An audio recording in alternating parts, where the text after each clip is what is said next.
last Roman emperor was Romulus Augustulus, and he was deposed in the year 476. There was no more emperor in Rome.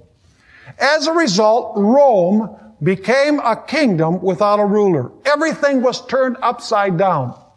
The empire was in disarray, in a chaotic situation. And in this chaotic situation, the barbarian kingdoms enticed the Bishop of Rome to bring law and order to the empire. And he accepted not only the role of being the spiritual leader of these kingdoms, but also the civil or the political leader of these same nations. Allow me to read you some very interesting statements written by historians about this event. Notice, this is from Cardinal Henry Edward Manning, a cardinal of the Roman Catholic Church. He explains what happened when the empire fell apart. He says, the pontiffs found themselves alone, the sole fountains of order, peace, law, and safety. And from the hour of this providential liberation, when by divine intervention, at least he believes so, when by divine interventions, the chains fell off from the hands of the successor of Peter. What happened when the successor of Peter, as he calls him, took over the reins of the civil government? What happened? The chains what? Fell off.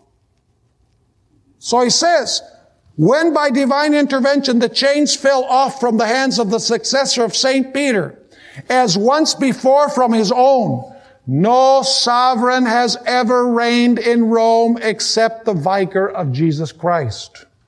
He further states this: the papacy waited until such a time as God should break its bonds asunder. So the papacy, while Rome was in place and governing, was what?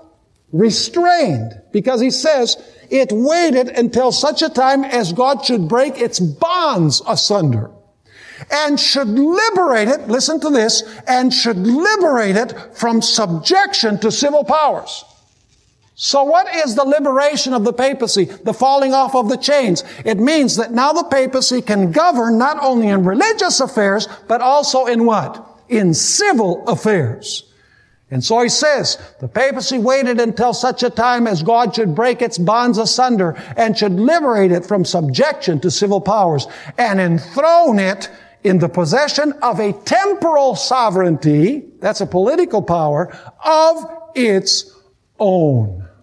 By the way, this is what the Apostle Paul was talking about in 2 Thessalonians 2 verses 6 and 7. Have you ever read about the mysterious restrainer that needed to be removed for the man of sin in order to, for the man of sin to manifest himself? Notice 2 Thessalonians chapter 2 verses 6 and 7. The Apostle Paul says, and now you know what is restraining the man of sin. See, he was restrained. By the way, that restrainer, all of the early church fathers say that the restrainer is the Roman Empire.